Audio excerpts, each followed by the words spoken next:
Oh man, he's fighting. 2-pound test, ultralight. I gotta get him over a dang log. Oh my gosh. Yo, what's cracking? Here we are at the creek, and today we got our ultralight with us. Now I'm gonna be honest with you, I had so much fun chasing creek chubs last time that here I am again, ready to catch some more creek chubs. Before you make a comment about my hat, I already know that it's fashionable, I already know that it's awesome, and I already know that it's super furry. Anyways, today I am going to be fishing with a rig that is super deadly for pretty much any species, but especially creek chub, and that, my friends, is a float rig. Now I'll talk a little bit about this rig as I'm fishing it, but for now, let's get started. Okay, let's go ahead and show you my rig here. We'll start with a bobber. Essentially, I've got this little peg bobber right here. I'm a big fan of these. I think realistically, you're probably best off with a slip bobber. The slip bobber would be ideal, especially if you want to get a lot deeper. For me, I know I'm gonna be fishing no more than about 3 feet deep, so I'm okay with casting this. I went ahead and rigged a swivel under there. It's not necessary, but just in case I get snagged, maybe I'll be able to get my float back. I also added a couple small split shots. They're basically like fly fishing split shot. And then lastly, I've got a 1/64 ounce Mule Jig. You know me, I own mule fishing, so it'd be crazy not to fish a Mule Jig. But what's probably more important to note is that I tied a loop knot. A loop knot's gonna allow that jig to hang like that to where it's the most natural. Now, technically speaking, you can just use a hook, you can use a hair jig, you can use a lot of things. But for me, I like to use kind of like scented plastics and whatnot, like these Berkeley honeyworms, just like I used last time. This time I'm switching it up. I'm actually using red on a black Mule Jig rather than the natural color. When I'm fishing for something like a creek chub, I feel like they rely heavily on their sense of smell. So I like to use something like this. It's got a little bit of that stench factor to it. You can actually use live bait on this rig as well. You could use like a wax worm, you could use an earthworm, whatever. It's funny, I'm explaining this rig as if it's something groundbreaking, but the reality is we all grew up on bobber and worms. So it's basically the same thing. It's just a little more sophisticated. All right, I'm just gonna go ahead and put it in there, even though I don't know if there's really any fish here. I've been pretty loud. Oh wow, first cast, no way. Got ourselves a creek chub, just a little one. There was a lot of wood here and it was a nice little drop along a channel swing, so I kind of figured it'd be a good spot. Look at that little guy, just a little dink, but man, first cast. I honestly didn't expect that. Well, that's a sign that my rig will work. Like I said, this is such a great creek chub rig, but it's honestly one of my favorites for like winter time or cold water panfish as well. As I've obviously made quite clear, we're ultralight fishing. So I like this style of float because it's extremely light. This is made out of like styrofoam, I think. So it's just stupid light. It doesn't add a whole lot of weight. And for me, I don't want something to be too heavy because I'd be bombing that thing. I'd have no control. That's a nicer one. Look at that. That's more the size I'm after. Oh my gosh, it's actually a brown trout. Well, I knew that was a possibility. And my hand's still kind of wet from that creek chub. I'm okay. I knew that was a possibility, but I did not expect it. Well, there we go. I tell you what, this little pool right here has done quite well. Like I said, this is really a multi-species rig. My hand is wet from the creek chub, don't worry. It's a beautiful fish right there. All right. Well, 2 different species immediately. I really did not expect a brown trout right here just because I've been so loud. So I figured I would have spooked everything right here. Good to know that those brownies like that honeyworm as well. That's promising. There's one. Is that a brownie? Or is that a big creek chub? That's a big old creek chub, dude. That's a freaking tank. Look at that. That is a nice creek chub right there, dude. Holy cow. Man, we're off to a great start. Creek chub appreciation. Get a quick, like, basic measurement on my rod here. Really, it's about as long as my whole rod butt. All right, beautiful fish right there. Like I've said 1,000 times, I just do not care that some people don't like them. I think they're just such neat fish. I'm all about going after a species that not as many people target because that basically means that I'm gonna have it to myself. I'm gonna go ahead and make some moves. This area was really good to me, a lot better to me than I expected it to be. Now you might be wondering what rod and reel this is, what the specs are and whatnot. What I'm gonna tell you is the rod and reel that you choose is really gonna vary depending on your situation. For me, I'm fishing around a lot of brush, and so I need something pretty portable. So this is actually only a 5'6". It's actually a 4-piece travel rod, but I just found out that I really, really like it. I'll go ahead and leave it in the description below. But like I said, I would suggest pairing your rod to the situation you're in. If you've got some good open area to where you can cast, ultimately a little bit longer rod is probably preferable. And the main reason for that is so that way you can keep your line kind of out of the water and direct where your bobber's going going to where it's not getting swept down with the stream too fast. It's just the same as float fishing for steelhead, salmon, trout, whatever. The concept is just on ultralight, so it's just a little bit smaller. Fortunately for me, this is a very slow moving stream, and so I can get away with not having a long rod because no matter where my line is, it's a pretty natural drift. Now, as far as the reel goes, this is actually like such a good ultralight reel for a budget. So you could be good with this for sure, no matter what length rod you're using. This is a Daiwa Rebros LT1000. This thing is literally like 45 bucks at discount tackle. Solid pickup.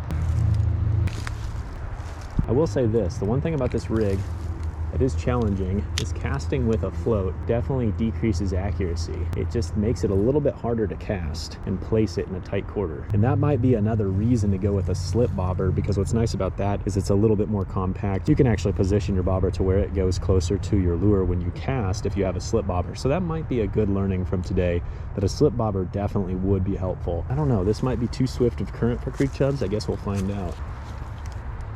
But it's also a really nice bend. I actually wouldn't be surprised if I caught another trout. Oh my lord!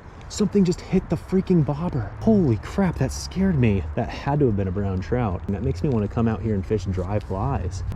Oh, there he is. Yes. Creek chub. What the heck? How do we go from something hitting on top to a tiny little creek chub? I guarantee that was a brown trout that smoked my bobber. All right, well, I'll tell you what, this is the target species. That was just so weird, that little series of events right there. Just a little dink. That right there is brown trout candy is what that is. All right, see you, buddy. There he is. I knew it. I knew it. That bobber just barely went under. That fish just nipped it. Man, they're not all that big. I caught that one nice one, and this is probably about an average size creek chub, to tell you the truth.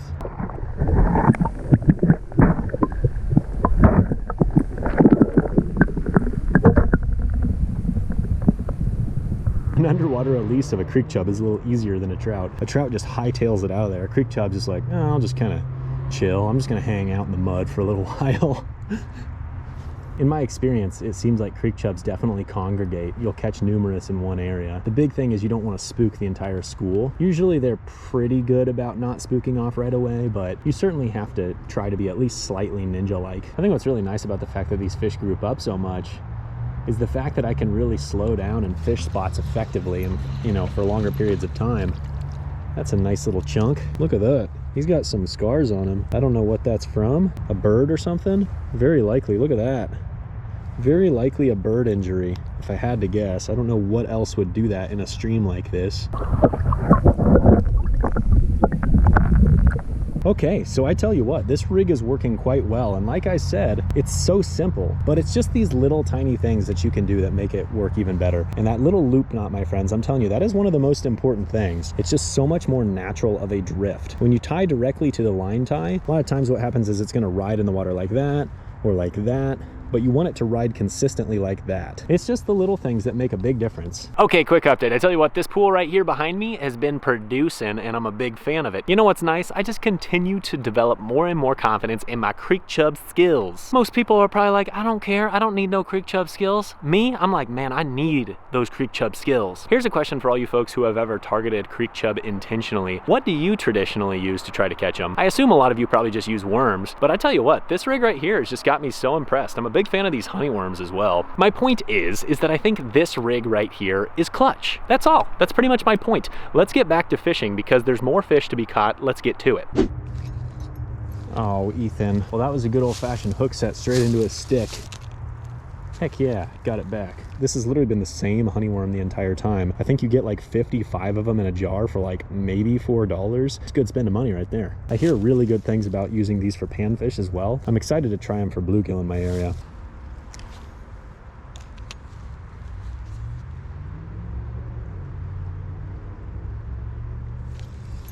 Yes, that was sweet. I cast it over there on that opposite bank, which was like one little deep spot. This guy smoked it. This is almost making me want to try to catch steelhead. Float fishing is fun. The only thing is, why would I chase steelhead and be, you know, lined up with 500 other anglers when I can have creek chubs all to myself? And I can use ultralight gear. For me, that's a win. All right, see you, buddy. You're not, that's a, you know, a relatively chunky one.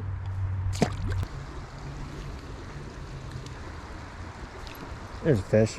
What's this? Is this a trout? This is a trout. Right on. Look at him go. Drag him down like this. It's a small fish. I want to make sure I handle them properly. Shout out to my buddy Graham. My buddy Graham is always looking after trout, and he wants to make sure that everybody handles them properly. And I gotta say, I have nothing but respect for that. I totally agree. So what I'm gonna do is I'm gonna come right down here. I'm gonna get in the water with this fish. I'm gonna remove my glove. I'm gonna wet my hand. I'm gonna take proper care of this guy. Man, it's such a beautiful fish. Wet the hand. And he might be a little guy, but eventually someday he might be a big guy. That fish doesn't have near as vibrant of colors. I wonder if he was stalked earlier this spring. See ya, buddy. Man, they're beautiful, gorgeous creatures. I was thinking it was only a matter of time before I caught another one of those things. I bet if I had a full day to fish, I'd probably catch a good mixed bag. These gloves really are good for trout fishing, and I thought they would be safe if you get them wet, but even though they might be safe on the palm, it's probably better safe than sorry, and just go with the bare hand. Yes, I get a little bit cold, but I can always put the glove right back on, so no big deal. I should probably start doing the same thing for the creek chubs. I like to think they're probably a little tougher. That doesn't mean that I shouldn't give them the same level of respect though, because they are a cool fish. Obviously, I wouldn't be fishing for them if I didn't like them and respect them. So moving forward, I think I'm going to go ahead and wet my hand before I start handling these fish, you know, whether it be a trout or a creek chub. When I was fighting that trout back, to tell you the truth, I saw it spooked up a creek chub. That gives me high hopes that maybe there's another fish in this pool. Oh, set the hook right on a stick. When your jig gets caught on a stick or something and that bobber just goes down real quick, it definitely looks like a bite. I have a feeling this is a goner. I don't know how I'm gonna get this puppy back. The only thing I hope is that I get my bobber back, which I did. Okay, good. When you're fishing rigs like this that are running along the bottom, you're not gonna get all of them back. Eventually, you're gonna snag up and lose one. All I lost was the jig. So that's good. Believe it or not, I've got a few extra jigs with me. To tell you the truth, the worst part about losing that jig is the fact that I'm gonna have to try to tie another loop knot. I was preaching about how important a loop knot is, and now I'm gonna have to try to do it out here in the field with cold hands. They're not super easy to tie. I like to rig them up before I leave. So basically you just form a loop to start. I'm not gonna go too small just yet, and the only reason is because if it gets too tight, then it's hard to get this knot tied properly. Then you feed your tag end through to your jig. Then you just go ahead and pinch that loop. You can always look this up after the video as well. And I just wrap it back over that main line about 5 times probably. So after you've wrapped it over your main line like 5 times or so, you just feed that tag end back through your loop. Oh, and then you just pull it. Sweet, I got it through my loop. I definitely tied a much larger loop than I wanted to. I think it honestly will work though. Hopefully I can get 1 or 2 more fish, and honestly I'll consider today a success pretty much no matter what at this point. Caught a lot of fish, caught a couple bonus trout. I'm not gonna complain. Man, you're gonna make me walk under this. I'm 6'6". I hate these obstacles, man. They're too high to go above, but they're too low to be comfortable. Oh gosh, oh no. I don't like being 6'6" for this. Ugh. Ow, hit my head, ow. Why do I have a cramp in my tricep? I braced myself with my arm, and I did a workout this morning. As you can see when you watch my videos, I'm pretty yoked. Basically, I was working my tris this morning. Okay, I'll shut up, sorry.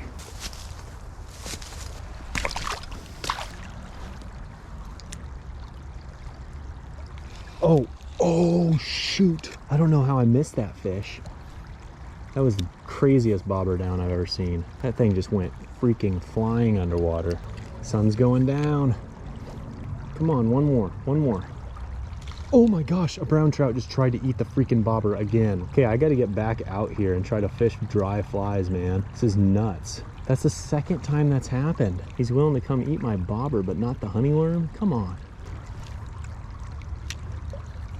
Come on, come eat it. There he is. Oh, that's a brownie. Decent one. Oh man, he's fighting. 2-pound test, ultralight. I got to get him over a dang log. Oh my gosh. Oh my gosh. Yes. I'm so glad I brought my net. This is a good fish for ultralight, man. All right. That fish legit tried to eat my bobber a few casts before. Look at that. That's a gorgeous fish right there. I will take a fish like that any day of the week, let alone on this when I'm actually targeting creek chubs. Let's take good care of this fish here. Oh, just definitely took on water in the muck boot. Dadgummit. Of course. Well, tell you what, our day's over anyways. Not a big deal. All right. How about that? That was a perfect hook set. Gotcha. All right, let's go ahead and release this guy. I got water all over my socks. Sun's going down. All right, buddy, go on now.